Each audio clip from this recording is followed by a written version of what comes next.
Good evening, ladies and gentlemen, and welcome to ESP Speaks. Tonight, we're going to be continuing with our health series, Your Health and What's on Your Mind.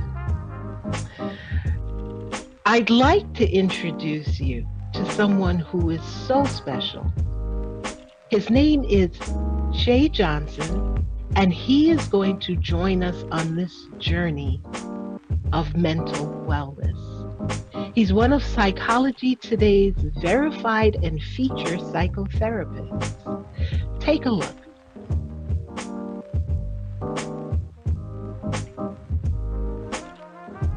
Hi, my name is Shay Johnson, and I'm a clinical psychotherapist. I might be the right clinical psychotherapist for you. Let's go on a journey together to discover a greater you. So, family, please help me welcome Shay Johnson. You out there? There you go. Yes, I am. Hello.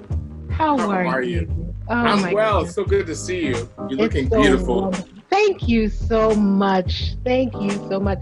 I know that you had a birthday recently. You look fabulous. Yeah. The big 50. And that's not 50 for the popo. That's 50 for 50. Oh yeah. my goodness. Well, I got news for you. It's not that big of a deal. So enjoy it. Right. It's going to be a breeze. Well, thank you. That all my friends. I mean, I love my 40s, but the 50s. All my friends are like, it's even better. I'm like, all right. I'm enjoying my 50s as well. You're coming fully into self. Yeah. It's like absolutely. everything is well-rounded. Yeah. So I want to get to certain things so I can sit back and just let you go because, you're just wonderful and so knowledgeable, and our guests our family audience really needs to connect with you. So I'm going to stop talking very soon. Okay. There is a big question that before we step forward in anything else, there's a big question that I'd like to pose, and I know it's going to help our audience out. Mm-hmm. What's the difference between psychology and psychiatry? Because I believe this is what keeps, particularly the Black community, this kind of keeps them away from the whole process. Yeah. So let's clear that up for them. No, it's a very important question, and I have to tell you something. You'd be surprised when we first start school, graduate school. A lot of us need to have that explained to us because we don't understand it in trying to find our professional path, right? So everything kind of started out in what one of my mentors, Marianne Diaz, says, therapy land, right? So it started out with psychiatry. So there was first a medical model. So a psychiatrist is someone who goes to medical school. They are a full medical doctor, right? Their specialty is not surgery, but they have the full general knowledge that a medical doctor has. And then they go into specialized in psychiatry. So the psychiatrist is going to understand certain things that are happening in the brain, when there's certain behaviors occurring or certain feelings, that moods that people changes. The psychiatrist is going to know the biological reasons why that's happening, and they're going to be able to prescribe certain medications that will help with that. But it's an ongoing practice, and unlike the more holistic model of the osteopath, which is an older model for doctors, which you look at the whole person and you're working with the whole person, the medical model becomes very specialized, right? Mm-hmm. So you have, this particular doctor who's an oncologist for cancer, and this doctor who's a gynecologist for this, and then you have all kind of prostate doctor, all that stuff, right? So that's the specialization. So the psychiatrist, if you were having a situation where there was schizophrenia, or you had a paranoia, or there was some mental disorder that was actually making it so that you couldn't function, you would go to a psychiatrist, the medical doctor, and they would look at your behavior, they'd watch you, and then they would prescribe medication that would alter your brain chemistry so that you wouldn't have that. Now, the problem with that is that we know as soul folk, Black folk, we know that these medical models have really, really pathologized us, and they've also experimented on us, and they've done all these things that are not ethical, right? And so we're very wary of this kind of practice. And you know, the psychiatrist and the psychologist and the clinical psychotherapist, which is what I am, they get all mixed up because, you know, we have that thing of laying down on the couch and, you know, the whole, that's the old psychiatry model, right? So the difference between the psychiatrist and the psychologist is they're both doctors, but one is a medical doctor and the other one has a doctorate degree in psychology. So they have, you know, they either have a PhD or what's called a PsyD. Mm-hmm. And that doctorate degree it's advanced study in treatment and looking at the psyche and looking at the psyche. So they can't prescribe drugs. What they're really specialized in is working with, you know, seeing disorders and treating disorders and that kind of thing.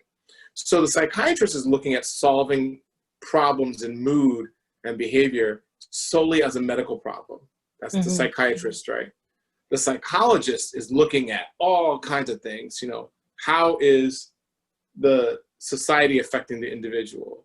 How does the family system affect the individual? How does medical stuff affect the individual? You know, all these things are being taken into account. So, yeah, go ahead. So the psychologist is for the everyday person.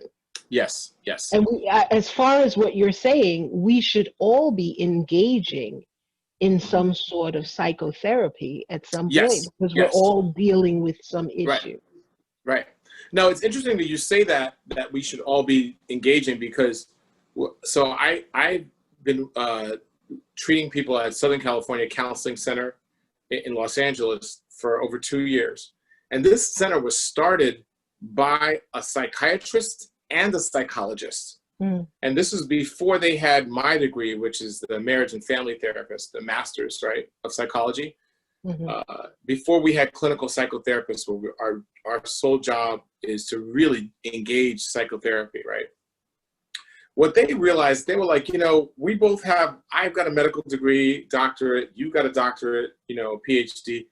And we both know that there are many people, we could train people in the community to really help others to, you know, and they could be doing therapy. So what they realized was they just changed the whole model and said, the community needs more therapy and we're going to train people vocationally to do this. So that's over 50 years ago that happened. And then, you know, about 40 years ago, you started getting the masters in social work. So social workers start coming along and being able to do clinical psychotherapy. And then the marriage and family therapists can do clinical psychotherapy. So what I do is really, really so a psychiatrist, the doctor can prescribe drugs. Psychologists, they can do all the testing. They can test you for ADD. They can test you for dyslexia. They can test you for, you know, if you have, you know, schizophrenia. They can test you for things like that. But what I do is I'm here to do therapy, you know, and I'm here to assess. There may be times when I assess something and say, okay, you might need to talk to a psychiatrist because, you know, as I look at you, I'm starting to notice that your depression is not just about the circumstances. There's something else going on here. So, like, I might notice after working with somebody for a year that they have when certain seasons change, they get depressed or they get anxious. Mm-hmm. So it's not within my scope of practice to tell them to prescribe, to diagnose them. But what I can do is I can say, you know, it might be helpful to get a medical exam so we can see what's going on with that. And then I would coordinate with the psychiatrist. But a lot of what I'm here to do, honestly, is just talking. And, you know, talking is so powerful. Mm-hmm. Being in communion with another person is so extraordinary, you know? What a So that's lovely segue to what I was about to ask you. okay. We are in, as far as I'm concerned, we are in a psychotherapy deluge right now. COVID-19 has put us all in a phase of life where if you're living by yourself, you're being forced to confront yourself. If you're living with a family, you're being forced to confront your family. If you were in a job that you were a constant workaholic, you're being forced to look at the fact that you're not working right now, or you're not working in the same capacity, and you were a workaholic and you need to change how you're doing. If you were a lazy person, you're basically being forced to have all of these people around you that are telling you that you're lazy.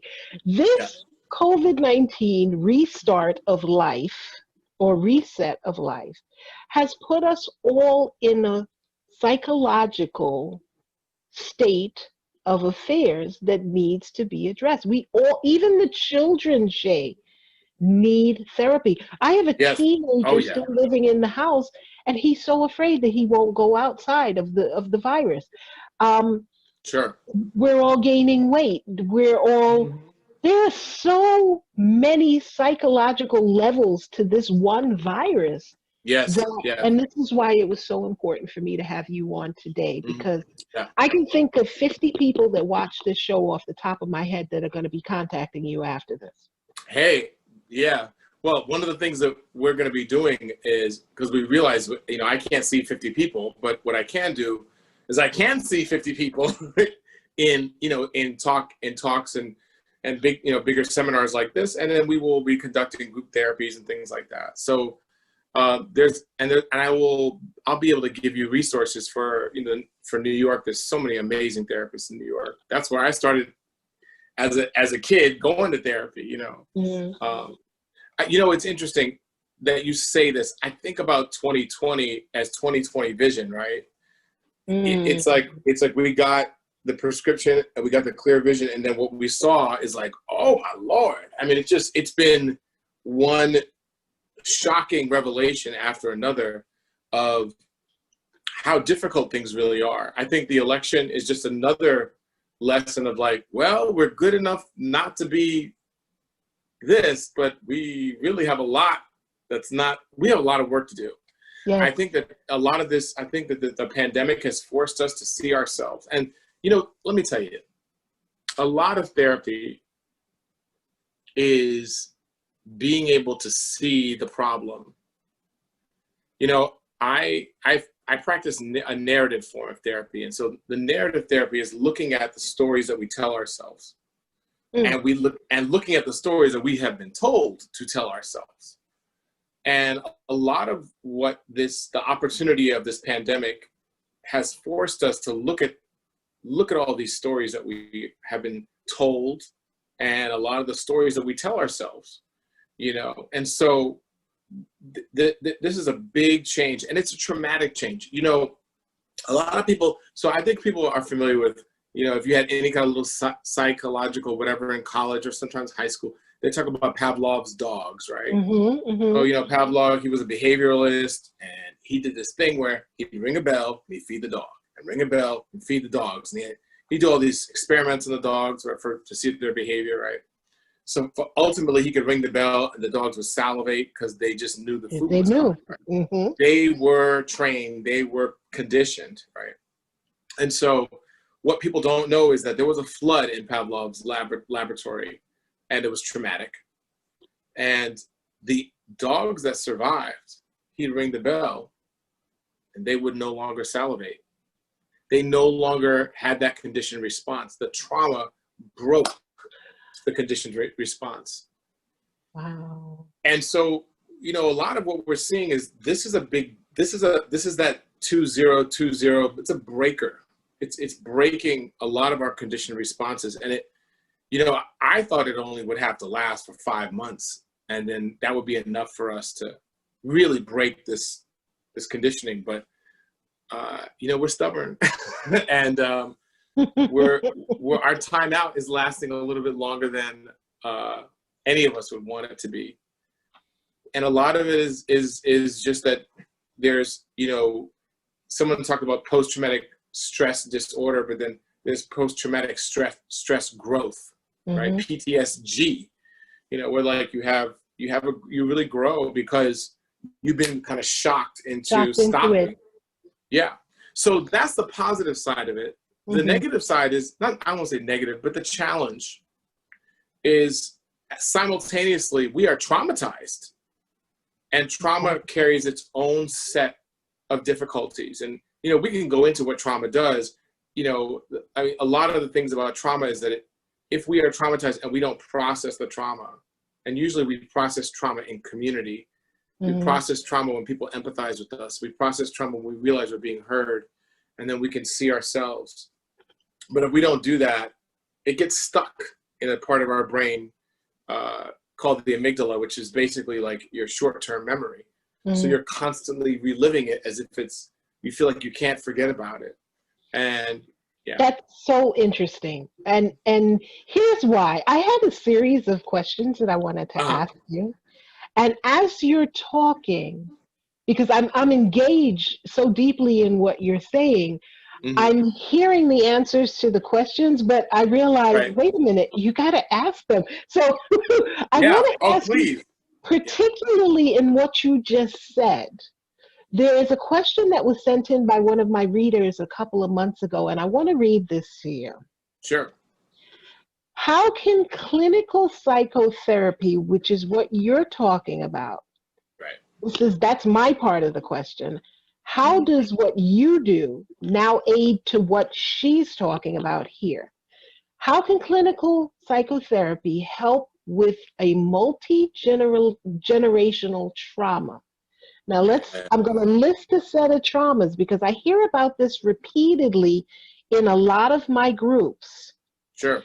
The slave trade, plantation enslavement, Jim Crow mentality, redlining, these police murders that up to this day we're still going through this police trauma. Right. Basically, systemic racism. Right. How do we apply clinical psychology into helping people deal with these subject matters? That's fantastic.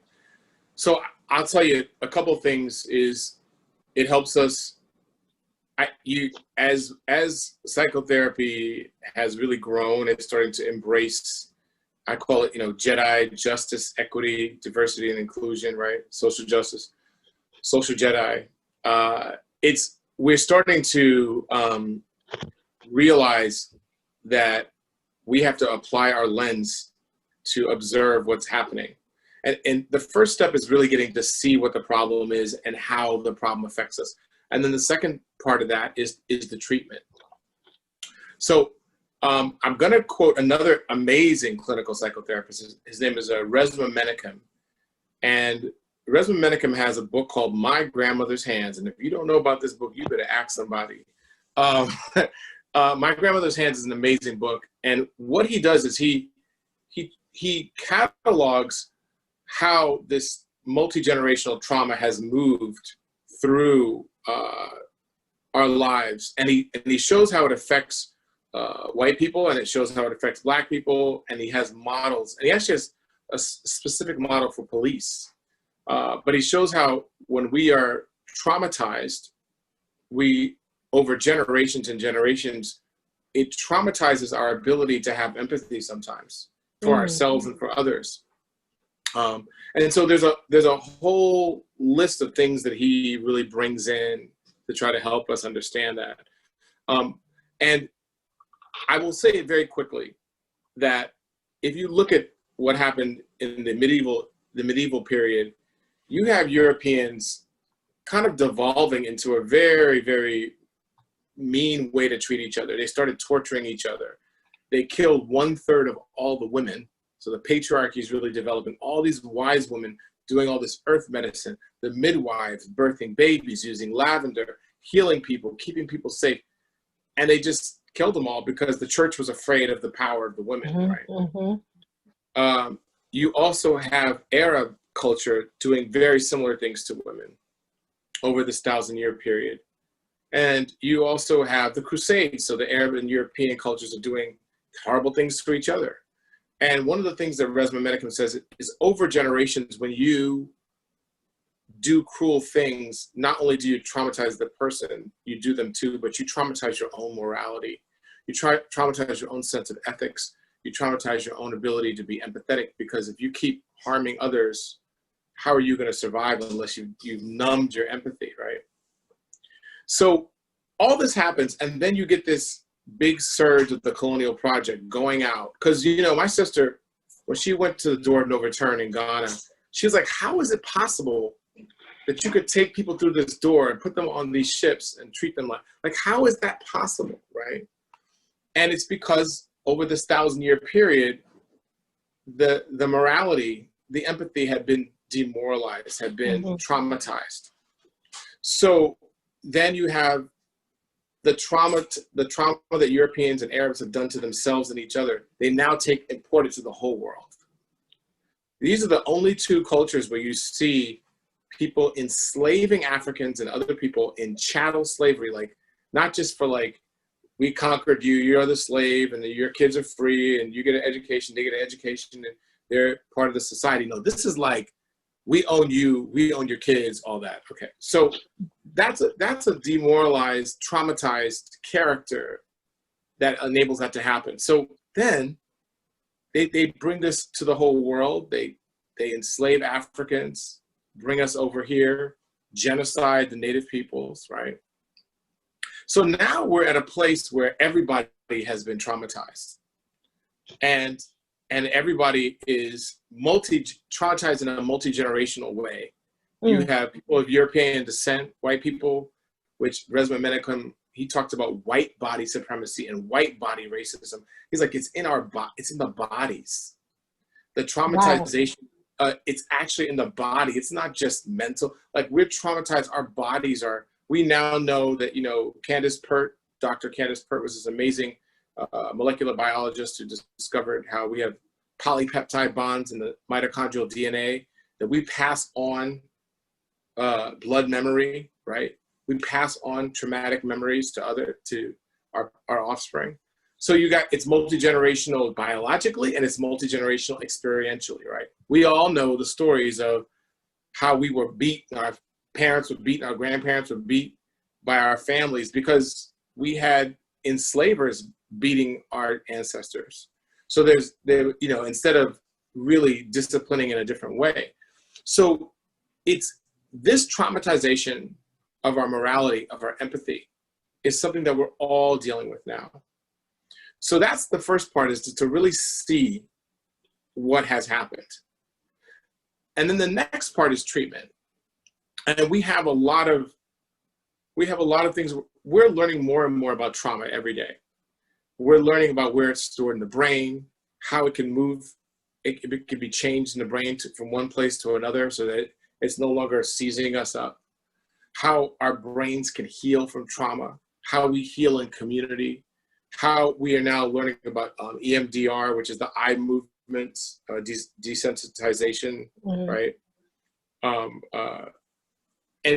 that when we flick back and forth between something painful and something pleasurable, that we actually get an ability to kind of hold it and handle it and process it. So one of the things that Resmaa Menakem has done is he has groups for Black women to sit together and heal the trauma together. He has groups for Black men. He has groups for Black people. He has groups for white people. He has groups for police officers because they have a specific trauma in that police weren't designed to be doing what they're doing right now. They were designed for something else. So they're traumatized and always on edge. And if they have more specific about that, I'm sorry to interrupt you. Yeah. But that was a big, there are a couple of poignant points, but you're in such a flow that I feel badly to interject. That's all right. Let's go in, let's dig in. Yeah. There's a point, the point in traumatization in terms of how it's basically in our DNA at this juncture. Yes. Right. My question, I have several questions. My question was, is it affecting everybody broad spectrum, and how? Because, okay, we originally started with people of color, And the question was based on people of color. How do we step past this, or how do we deal with this? But from what you're saying, people of Caucasian descent are dealing with it as well. Yep. Well, obviously, if they can in do their these lack of horrible empathy. things. That's part one. Yeah. Right. Wow. The last part that you were just talking about, which I kind of lost the stream in myself in explaining, with the cops. Yes. You said that this is not what they're designed to do. Be more specific with what you're talking about in this was not designed, because a lot of people don't understand that the racial effects that they are seeing with regard to police officers is basically built on the fact that police officers were built to do exactly what they're doing right now.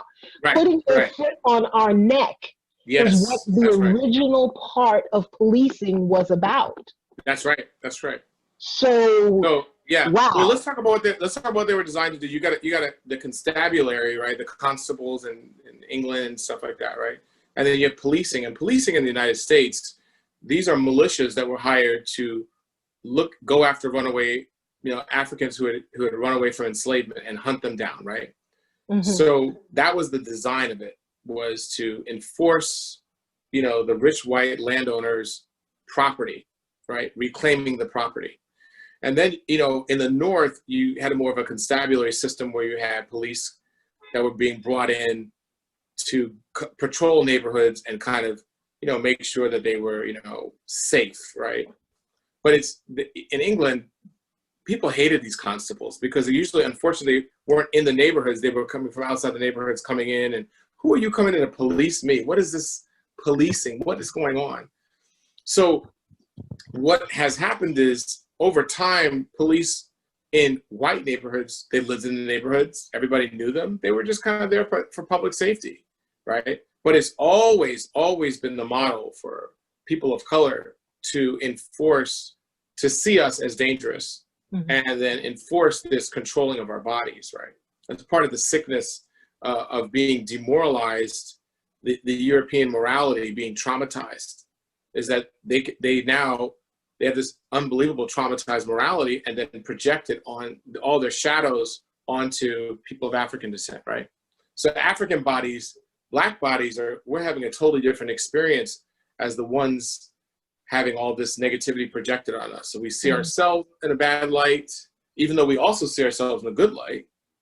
And, we know that the danger of white body racism, that in their bodies, they're still traumatized. They just want to destroy us, or they think the best thing we can ever be is of service to them and keeping them comfortable. But they don't see us as human beings. They think that we're impervious to harm. They think our bodies are, they got all these fantasies about us, right? And so that's their multi-generational trauma, right? That's is that they've lost their sense of actually ability to see things, right? Wow. We just dealt with that in the medical series, because I have a midwife and family services on in my last show, healthcare practitioner for women. She was talking about how when women go into the hospitals, our pain management is damn nearly void, because mm-hmm. they think that we're these super beings and we don't require pain medication. Yeah. And they're giving birth and they're not giving them the right dosage. Whew. Okay, listen, family. Yeah. No, but these are all, it's all interconnected. I love that you brought that up, because it's all interconnected. The way that, listen, there was a time, there's a reason why we don't trust therapists as Black folks. Come on. Okay, but you know what? They got to wait for that. We got to take a commercial break and pay some bills. They got to wait for that. So family, absolutely. We are talking to psychotherapist Shay Johnson. Stay with us. We'll be back in a minute. Don't go anywhere with ESP Speaks. All right. Just out touring down in Charlotte like I play for Hornets. When I'm performing, never boring. Now you can't afford it. Champagne Perrier. Finish friends on my face. Looking like I'm from the deep. These no Cartiers. Pockets deep, deep, deep, bro. I can make it in my seat, bro. Do you, I'm doing me, bro. Making noise, use a beat. Happy birthday to you. Yeah. Happy birthday. Make a wish. I I know she ain't about. Ew. Oh my goodness. Please don't do that. Oh, no, she ain't. That's not right. No bueno. No cake for me. Yikes.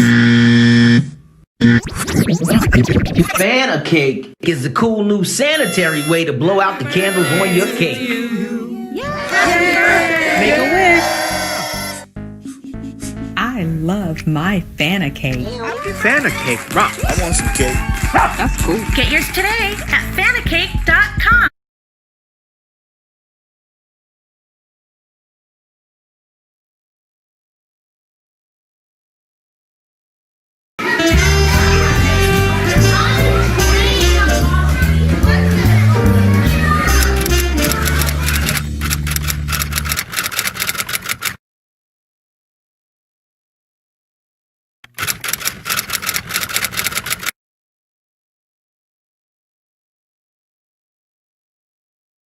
Don't you see me? What are you laughing at? Really? Okay, wait. I got a joke for y'all. Okay. Oh, I love jokes. So, a woman calls the airline. She says, I want to take my dog on a flight. What do I need?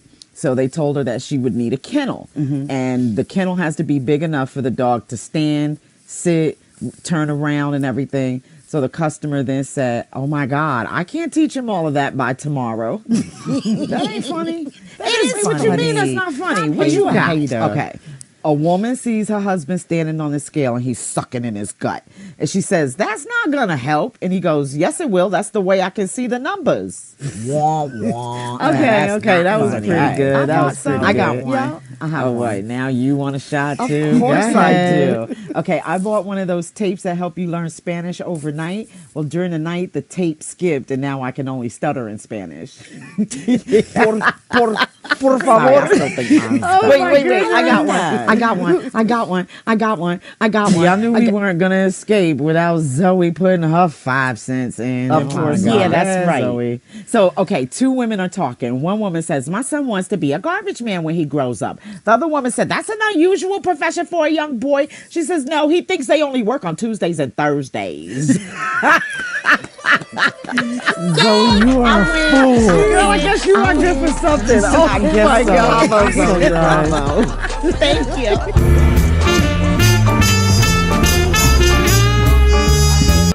Job, you can't ignore it.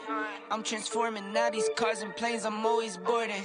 Just out touring down in Charlotte like I play for Hornets. When I'm performing, never boring, now you can't afford it. Welcome back.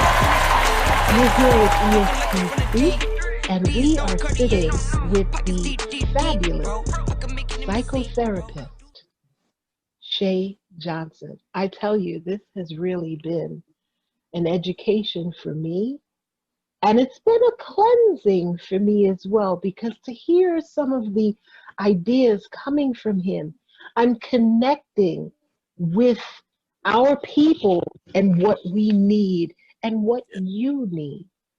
So as we continue on this journey with Shay, I want you to really open your minds to the thought process of getting involved in your own therapy and using this time in 2020 in this COVID pandemic to find that cleansing place in yourself so that we can move forward when we need to move forward.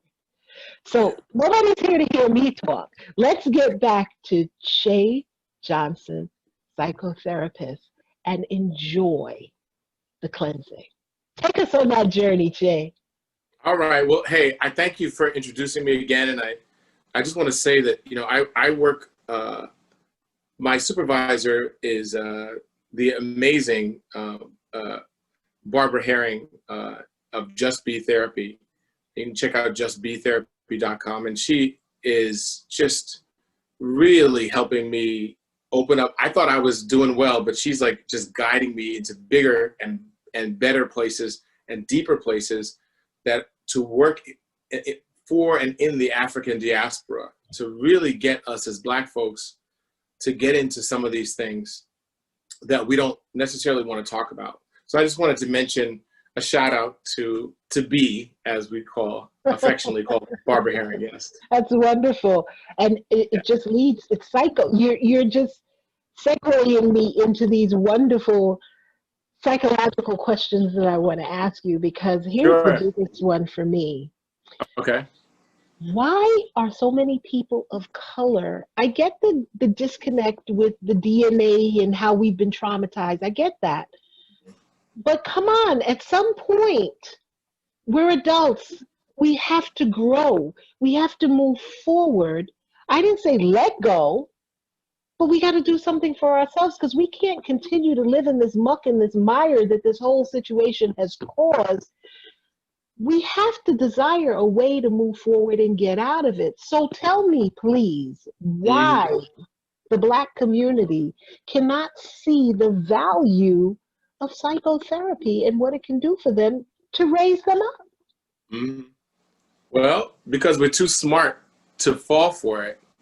I mean, let me tell you something.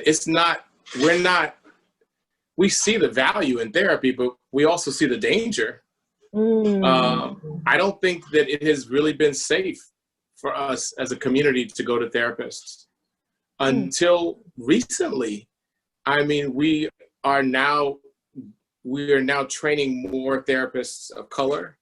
Not only that, but we have those first therapists of color that were coming out in the 60s and 70s and 80s are now fostering others to do the same thing, and they're changing the whole game. And I think that as a people, we were smart. There was a time when doctors would say that if you were a slave and you didn't want to be a slave, you had a disorder. You had a mental disorder. Wow. Right. So why would we want to go to somebody like that for anything? That's deep. I've never heard that until today. Oh yeah. It was a mental disorder for a slave who wasn't adjusted to, their place. So I mean, there's a reason why we don't do this, because we instinctually know that whatever dysfunction we have, we're better off not. We'll just have to get through it. But now things have changed a little bit. You know what I mean? Now we have we have organizations of Black therapists. We have therapists of color who come together. We have multicultural therapists who are mixed or in mixed relationships who specialize in doing couples therapy for mixed relationships. I mean, we are really moving in a bigger way to accommodate our people. We finally get it that this is helpful. It just was not helpful for us. And now we are making it helpful for us. So as I think as we start to wake up to that as a people and start turning to, let me tell you, some great white therapists out there, really are, who are really listening. And the best white therapists that I know are the ones who say, I'm probably not the right person.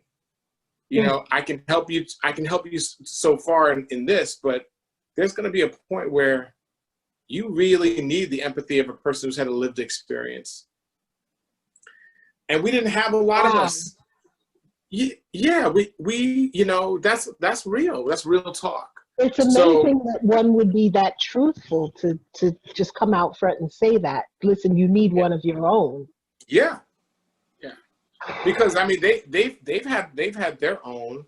If you're a white person, you can just go to a white therapist, and all these experiences that they grew up with and you grew up with, you can kind of relate, right? But I mean, I've had many therapists. You'll find there's different times in your life. Like I had to have a Black woman therapist. That's what I had to have for a long time, And then I was able to move into different. I actually have a white man therapist now, because as therapists, we have therapists, because I want to deal with my issues with white men now. So, okay, because I'm ready to deal with that and be like, you know what, I'm scared. And I want to be able to say, I don't like these things about white men. I'm having a problem with it. And I want to be able to find the strength to do. That's where I'm at in my therapy right now. But I mean, when I first started out, I needed a Black woman, and I wish I had a Black man, at the time. And I mean, Black woman therapists are very rare, and Black men therapists are unicorns. We're like, but it's not. It's changing. It's changing. We're getting to a place where we're starting to proliferate and get into this community so that if you go to psychology today, you can find somebody like me, and that's something that I really, I'm really looking for young people who need therapy, who are people of color, especially Black folks, who need to be able to talk about things that I'm going to understand. I understand instinctively how scary it is to be pulled over by police because it's happened to me. When the guns get pulled out, they see my shaved head and they don't know what I am, and then they see my face and they pull out guns, So I get it, Let's deal with that for a minute, because that brings up another question. It's clear the experiences that we've been dealing with as Black people that are coming to the forefront, and people are still in this day and age going, oh, really? Oh my God. Yes, you just saw a man lynched on television, but we knew about that for years. So the Black experience is now coming to the forefront, and Black lives matter now. Right. What about, because we've always been talking about the white experience, we don't have to put a focus on that right at this moment. No. What about the mixed experience? Because we have so many biracial children and biracial adults who they're having an ambivalent experience where, well, my mom is white, my dad is Black, or my dad is white, my mom is Black, and I'm a mixed child, and I go out and these things are happening to me, and why are they happening to me? Because I'm identifying as being Caucasian, or why, you understand, that's a lot. Oh, yeah. Yeah, so it's a lot. As a therapist, because there's a flock of children that I just put in your hand with that statement. Oh yeah, absolutely, absolutely. What are we seeing with that demographic of, or I shouldn't use demographic, with that racial grouping of children? Because it must be hell for them right now to find, where am I in this whole spectrum and how am I being treated? Right. That's a question, but there's a whole nother level of the question that comes to mind in my asking that question. So let's let you deal with that first part. All right. I'm ready to go into different levels. I know. I will say this, I'm there. I'm here for it. I will say this, as a black man who is a mixed Black man, right? So I have a Jewish mother and a Black father. My parents were married for 51 years until my father passed, right? Thank you. I can tell you, I'm from what's called the loving generation, right? So in 1965, it was Loving versus Virginia, right? This family called Loving. It was a mixed family, a white man, a Black and Indian woman, right? And they went to the Supreme Court, and finally this kind of marriage became legal in all 50 states. So when my parents got married, they got married before this ruling in 65, and it was illegal, right? For them to get married. They got married in New York, but they couldn't. My father was from Mississippi. They wouldn't be legally married in Mississippi, right? So the loving generation, those of us born from like 65 to 85, we were raised as Black. We were raised like it was just like, look, you're not going to get treated white. There is a big disparity in the way that you're treated. You're Black. So we were raised to, not really embrace any kind of white identity because it wasn't anything that was practical. So, Mariah Carey, you ask Mariah Carey, she'll tell you she's Black, right? Or Barack Obama will say he's Black. Halle Berry will say she's Black, right? So you have, Bob Marley, he says he's Black, because even though each of these people that I mentioned has a white parent, it just wasn't something that we had. So now, and I just lost your video. I don't know, they'll come back. But, did I lose the audio too? There we go. All right. Little technical difficulty, sorry about that. Yeah, exactly. Like I said, Zoom and COVID is a great equalizer. I don't care how professional it is. We all You know, I love it. I love That's it. exactly what had happened. Somebody else just decided they wanted to Zoom me, and I don't have a lock on my Zoom because, you know, I just love everybody. Right. Push them out. I'm so sorry. Go ahead. That's all good. No, I get it. I get it. I love it. But that's real. That's the real deal. I love it.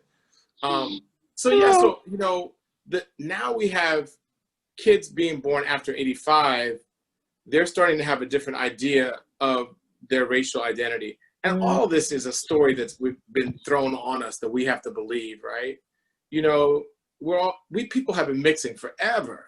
You know, everybody's mixed. So many people are mixed. You know, almost every Black person I know has at least Native American in them, or Asian, or European. I mean, we're all mixed people, right? But we're put in these racial categories. So I think that there is, you know, one of the things I talk about is just how you get thrown into these roles, right? We're assigned to, like when you look at my birth certificate, I was assigned to male gender and I was assigned to Black race, right? So I was assigned to gender and I was assigned to race. Now, if I didn't identify with either one of those things, too bad for me, right? So we're all thrown into these things. So one of the things I do is I help people in therapy to see the stories that we're being told about ourselves, and that those stories are being backed up with brute force. So you have to be able to, you think that if I think I'm gonna run out there and like act like I'm white, I'm going to have a very rude awakening. You know, I'm gonna have another think coming, because if I think that, because I've got to deal with the reality of the story that is enforced by that brute force, right? Okay. So I help people to see, look, this is what's going on. This is the story that they're telling us, and this is how they're enforcing that story on us, right? But who are you? What's happening inside of you? So that you can get a sense of who you are, and you have to respect what's going on out there, the forces that are going on out there, so that you can deal with those forces.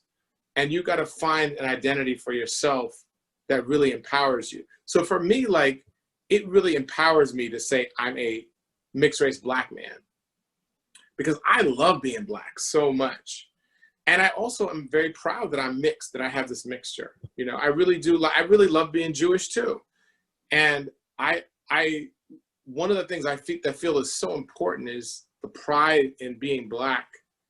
It really, it takes me to it connects me with my ancestors. It connects me with the whole world. It connects me with the source of the original people here on this planet. So I'm very, very proud of it. And I feel there's so much pride and joy about being Black, you know. And I also embrace being mixed. There's something very powerful about, in a lot of ways, I was raised behind enemy lines, you know, in the same way Barack Obama was. I get to see something else going on that other people who are Black folks don't get to necessarily see. And so I feel there's a privilege that I have in that, because I'm a little more connected to things that, you know, it's like I got to peek around the corner. I'm not quite allowed to be in the room, but I can be in the room. Yes. Kind of, you know what I mean, for a minute. So I think that a lot of this, but those are all the stories that we're being told. The truth is I'm me, right? You know? And I have found my identity as a mixed race Black man, because that's what works best for me. So I definitely work with my clients to acknowledge what's happening, acknowledge the stories, acknowledge how they're being enforced, and also like find out who you are. And don't fall for the story, because there's all these stories about negative stories about being Black. Don't fall for that. You know, if you are Black and white and Asian or something else, find the positivity in being Black. Find the positivity in being Asian. Find the positivity in being both of those cultures. And so that you can decide for yourself a role that's not about what somebody else, you know, put on you. Wonderful, wonderful. And that is a wonderful final thought. Once again, family, we have psychotherapist Che Johnson with us, who has been just filling us with jewels for this entire hour. And it's not going to end here because no, it's not. We got more to talk about. I'm coming back. Because we are going to have part 2 with Shay Johnson next week. So you need to stay tuned with us and come back to ESP Speaks. So I'm not even going to do my regular ending. You know what next week's show is. You know who we're going to be with. And what I want you to do this week, during the week, I'm going to put several polls up. Write your questions down so that we can ask Che the next time he comes on. And we're going to do a live show for you somewhere further down towards the end of the year, so you'll be able to talk to Che for yourself. But in the meantime, thanks for joining ESP Speaks. Thanks for being here. You know you're the loves of my life. And remember, you know what I'm going to say. Be careful out there. Be positive. Test negative. This is next week.